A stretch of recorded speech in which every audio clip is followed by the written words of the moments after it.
maraming salamat po, lalong-lalo na po sa mga nakakapanood ng video ito. Maraming salamat po dahil binigyan mo ng pagkakataon ng sarili mo para tingnan ang napakagandang opportunity. Dalawa lang po pag-uusapan mo natin. Una, pag-uusapan mo natin magandang produkto. Pangalawa, pag-uusapan natin magandang negosyo. Pero siguro mas maganda pag-uusapan muna natin yung magandang produkto dahil naniniwala po ako pag maganda ang produkto, maganda ang negosyo. Pag maganda ang negosyo, maganda ang produkto. Ang maganda po dito sa product na pag-uusapan natin, ang involved health. Kung tatanungin ko po kayo, maganda bang negosyong health? Kung iisipin mo, magandang negosyong health. Pero at the back of your mind, hindi ka sigurado kung magandang health. Sige, tingnan natin. Kung tatanungin ko po kayo, importante ba sa tao ang health? O sobrang importante? Alam mo kung bakit ko tinanong yan? Simple. Pag tinanggal ko ang tao, may health. Pag tinanggal ko naman ang health, may tao. Ngayon uulitin ko, importante ba sa tao ang health? O sobrang importante? Kung sobrang importante sa tao ang health, anong ibig sabihin? Nagiging importante na rin sa tao ang business mo. Dahil ang business mo, health. Since tao po pag-uusapan mo natin, naniniwala po ba kayo na ang tao may katawan? Oo naman. Kung tatanungin ko pa kayo, importante ba sa tao ang katawan o sobrang importante? Kung sobrang importante sa tao ang katawan, what if mapabayaan ng tao ang katawan? So ano nangyayari? Nagkakasakit. Pag nagkakasakit ang tao, anong ginagawa? Nagpapadoktor, nagpapacheck up, nagpapagamot. Kung nagpapagamot ang tao, anong binibili? Siyempre, gamot. Ang gamot, gastos hindi. Siyempre, gastos. Pag hindi mo ginastusan, anong mangyayari sa sakit? Siyempre, lalala. Pag lumala ang sakit, anong mangyayari sa katawan? Siyempre, manghihina. Pag nanghina ang katawan, akala ng iba, katawan lang ang nagkakaproblema. Pero hindi na alam, apektado ang trabaho. Pag apektado ang trabaho, apektado ang kita. Pag apektado ang kita, ang pinaka-naapektuhan sa lahat, yung pamilya. Ang pinaka-malupit na naapektuhan pa sa tao, yung pangarap mo. Sabi daw nila, madali raw kitain ng pera pag masipag at matyaga. Opo, tama po, madaling kitain ng pera basta masipag, matyaga. Pero ito naman sasabihin ko sa'yo, the moment na magkasakit ka, madali rin ubusin ng sakit ang pera mo. Lagi ko po ito sinasabi, anin mo ang limpak-limpak mong salapi kung punong-puno ka naman ng sakit. At ang pinakamahirap po dyan, wala na nga ang pera, mahirap na nga, may sakit pa. Yun ang masakit. Since present ang sakit, ano ngayon ang gagawin mo para hindi magkasakit? Simple, wala ka ng choice. Uulitin ko, wala ka ng choice. Kailangan mo nang uminom ng food supplement. Alam kung bakit? Marami ng kumpanya ng tayo. Marami ng pharmaceutical ng tayo. At hindi naman nila i-inventoyin ang mga produktong yan kung hindi kailangan. Bakit? Kasi kailangan mo na talaga. Ngayon, pwede mo sabihin sa akin, teka lang Anthony, food supplement? Gastos yan eh. Opo, gastos nga ang food supplement. Pero ito naman sasabihin ko sa'yo, di bali nang gumastos ako, at least healthy naman ako. Bakit? Pag nakakasakit ka ba, ano bang ininom mo? Di ba gamot? O tanong, gastos hindi. Di ba gastos? Kung ikaw tatanungin ko, anong gusto mo? Gumagastos ka na healthy ka? O gumagastos ka, may sakit ka? Parehas na gastos. Ang malupit mo niyan, every time na gumagastos ka, may sakit ka pa. Komportable ang katawan? Siyempre hindi. Sabihin na natin gumagastos ka dito, at least healthy ka naman. Ang pinakamaganda sa lahat. Bukod sa healthy ka na, business mo pa. Dahil business mo pa, kumikita ka pa. Ang pinakamaganda sa lahat. Bukod sa healthy ka na, kumikita ka pa. Bukod sa kumikita ka na, healthy ka pa. Ano ngayon ang pakiramdam na bukod sa healthy at kumikita ka na, nakakatulong ka pa? Maganda o napakaganda? O sige, pag-usapan naman natin yung magandang negosyo. Maaaring nagustuhan mo yung product, maaaring bibili ka ng product. Pero ito yung totoo, gagawin mo kayong negosyo. Kasi bakit? Pag business ang pinag-uusapan, hindi naman kasi lahat ng tao business-oriented.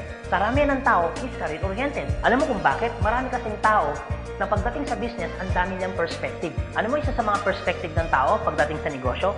Una, wala akong pera. Pwede mo sabihin sa akin, teka lang Anthony, wala naman akong pera. Kanina, nung pinapanood mong video nito, wala kang problema. Pero ngayon, may problema ka na. Ano? Pera. Pangalawa, ang maaaring problema mo, wala akong time. Pwede mo sabihin sa akin, teka lang Anthony, okay yung negosyo kaso nga lang wala akong time. Walang kaso. Pero mayroong mas worse. Wala ka nang time. Wala ka pang pera. Pangatlo, maaaring itong problema mo. Teka lang Anthony, okay yung business kaso nga lang hindi ko yan alam. Hindi ko yan hilig. Hindi ko yan linya. Ew. Pero ito yung totoo. Marami naman tao sa labas na ginagawa niya yung linya niya, ginagawa niya yung hilig niya. Pero tanong, kamusta ang buhay? Sabihin na natin hindi mo to hilig. Sabihin na natin, hindi mo rito niya. Pero ito sasabihin ko, kung ito naman ang magpapabago ng buhay mo, bakit hindi mo siya ninyahin? Pang-apat, maaaring ito isa sa mga problema mo. Teka lang, Anthony, okay ang business. Kaso nga lang, risky yan. Naku, malulugi lang ako. Ang pinakamalupit, hindi mo pa tinatayo yung negosyo mo, feeling mo, lugi ka na. Ang matindi niyan, ano malulugi sa'yo? Eh di ba sabi mo, wala kang pera? Eto tanong, kung problema mo ang pera, problema mo ang oras, problema mo dahil wala kang alam, kasi iniisip mo baka malugi ka, ito sasabihin ko. Hindi lang naman to ang una or pangalawang pagkakataon na pwede kang ma-involve sa business. Kung yan ang problema mo, bakit? Pagdating kayo ng panahon, yan pa rin kayo problema mo. Pag-usapan po natin ang life cycle. Naniniwala ka bang may life cycle? Oo naman, importante po ang life cycle. Kasi po, hindi po magiging balanse ang mundo pag walang life cycle. Isa sa mga dinadaanan ng tao na life cycle, yung pag-aaral. Kung ikaw magkakaanak o magkakaanak pa lang, pag-aaralin hindi. Siyempre, pag-aaralin. Kawawa naman yung bata pag hindi natuto, hindi marunong magsulat, hindi marunong magbasa. Pagkatapos mag-aral, anong susunod? Siyempre, gagraduate. Pagkatapos graduate, anong susunod? Siyempre, magtatrabaho. Pero pansinin mo to. Meron po mga tao hindi nakapag-aral, hindi nakagraduate, pero nagtatrabaho. Bakit? Isa sa mga life cycle po na dinadaan ng tao, kailangan po magtrabaho. Etong tanong, gusto niyo po ba habang buhay nagtatrabaho? Siyempre, hindi. Gustuin niyo man po magtrabaho ng 60 to 65 years old, wala na ho kayong choice. Ang sasabihin ng boss mo, you're out. Bakit? Anong tawag ko doon? Retire. Pag kayo po ba nag-retire, may pera wala? Siyempre, meron. Anong tawag mo doon? Retirement fee. Dahil ikaw ay nag-retire, ang trabaho, tuloy-tigil. Siyempre, tigil. Pag tigil ang trabaho, ang sweldo, tuloy-tigil. Siyempre, tigil. Dahil tigil ang trabaho, tigil ang sweldo, ang gastos, tuloy-tigil. Siyempre, tuloy. Dahil tuloy ang gastos, ang retirement fee na pinaghirapan mo, maubos hindi. Siyempre, pwedeng maubos. Para hindi maubos ang perang pinaghirapan mo, anong gagawin mo? Maaaring nag-iisip mo ngayon kung ikaw nakakapanood ng video nito. Maaari at siguradong maiisip mo ngayon, business. Ito tanong. Kung papasok ka ngayon sa business para hindi maubos ang pera mo, teka lang, akala ko ba, kanina, iniisip mo, teka lang Anthony, wala akong pera kasi mamumulan ako dyan. Pero sabihin ko, kung iniisip mo, kanina, wala kang puhunan, mamumuhunan ka kasi, eh di ba ganun din dito? Mamumuhunan ka rin. Di ba sabi mo kanina, wala akong time? Kung iniisip mo na wala kang oras, bakit? Pag tungtong mo ng 60, 65, may oras ka ba ba? Sabi mo kanina, wala kang alam. Pero tanong, bakit pag tungtong mo ng 60, may alam ka? Buong buhay mo nagtrabaho, hindi nag-business. Dahil wala kang alam sa business, anong mangyayari sa pera mo? Siyempre, mauubos.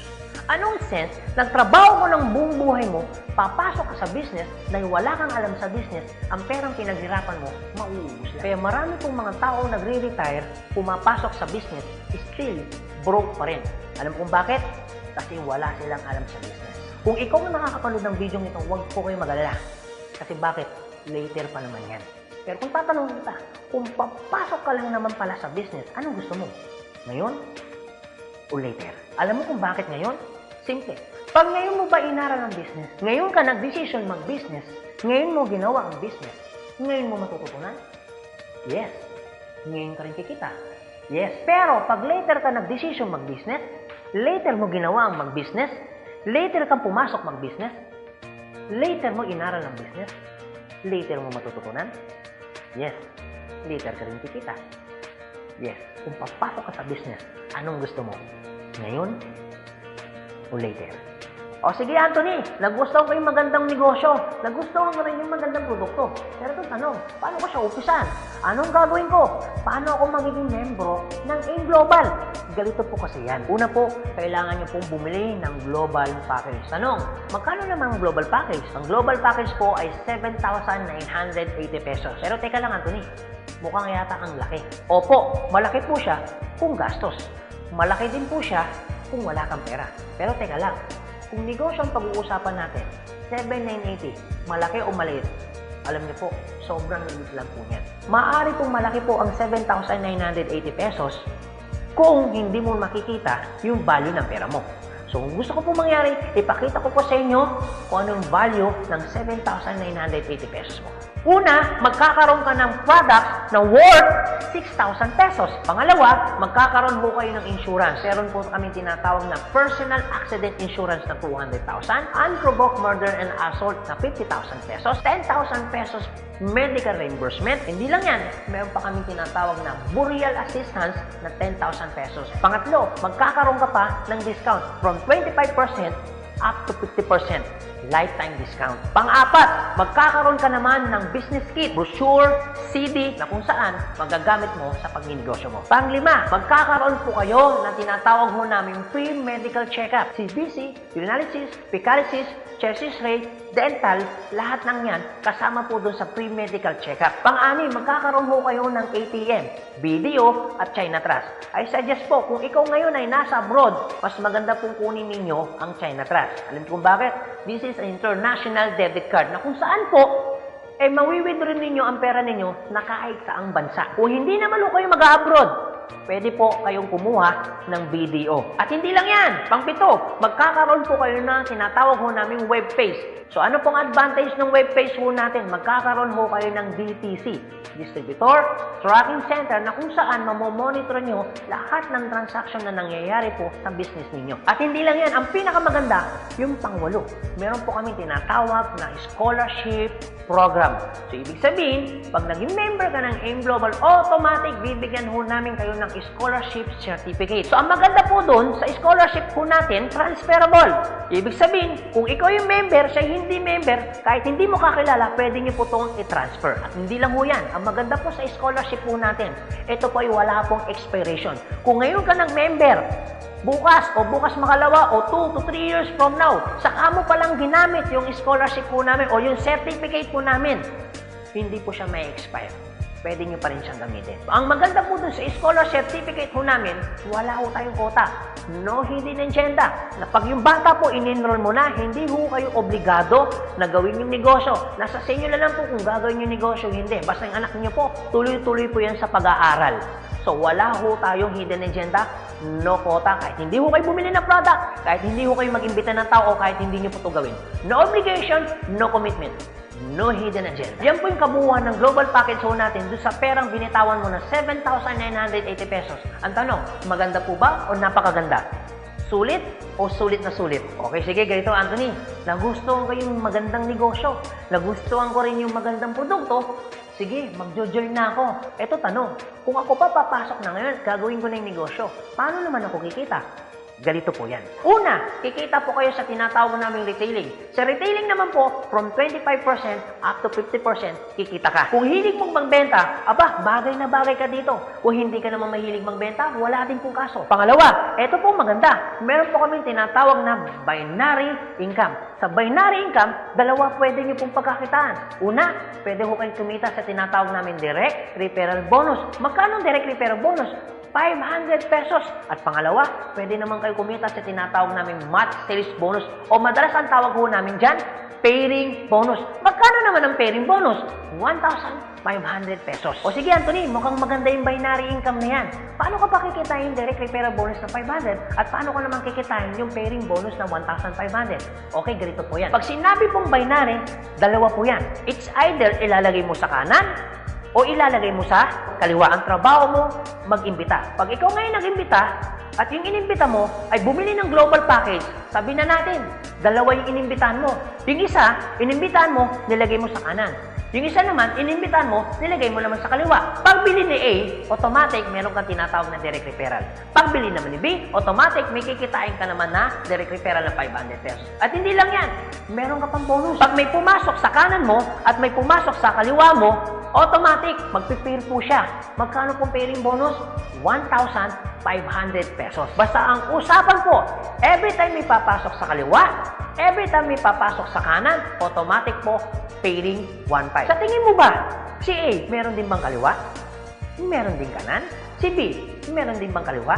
Meron din bang kanan? Sa tingin mo ba, ikaw pa ba ang nag-imbita dun sa inimbita ni A and B? Siyempre, hindi na. Eto maganda. Sa labas, no work, no pay. Pero sa amin, yung taong dilala ni A at ni B, automatic, kikita ka pa rin ng pairing bonus. Magkano pairing bonus? 1,500 pesos. Ibig sabihin, dalawa yung pumasok. Magkano po yun? So, ibig sabihin, kikita ka ng 3,000 pesos.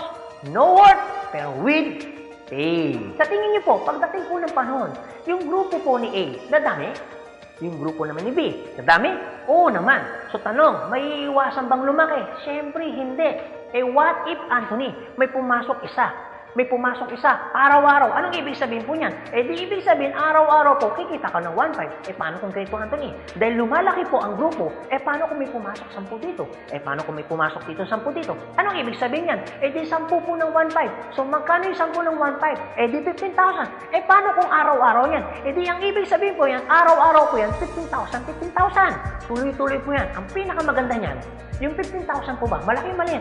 Siyempre malaki. Pero hindi lang po yan. You have opportunity para kumita ng 24,000 pesos per day. Alam ko medyo nag-iisip ka. Maaaring iniisip mo na hindi ka kikita. Pero maaaring iniisip mo rin na kikita ka. Pero kung mag-isip ka ng hindi ka kikita, kung mag-iisip ka ng kikita ka, para sa ginawa mo, nag-isip ka pa rin. Pero kung mag-iisip ka lang naman, mas maganda lang pong nag-iisip ka, nakikita ka, kaysa naman nag-iisip na hindi ka kikita. Ito po masasabi ko sa inyo. Kung gusto mo ng pagbabago sa buhay, dapat may baguhin ka. Pero pag wala kang binago, walang mababago. Ang tanong, gusto mo ba ng pagbabago sa buhay? Siyempre, oo. Ang tanong, kailan mo uumpisahan ng pagbabago? So guys, maraming salamat po sa inyong lahat. God bless, and to God be the glory. See you at the top. Thank you.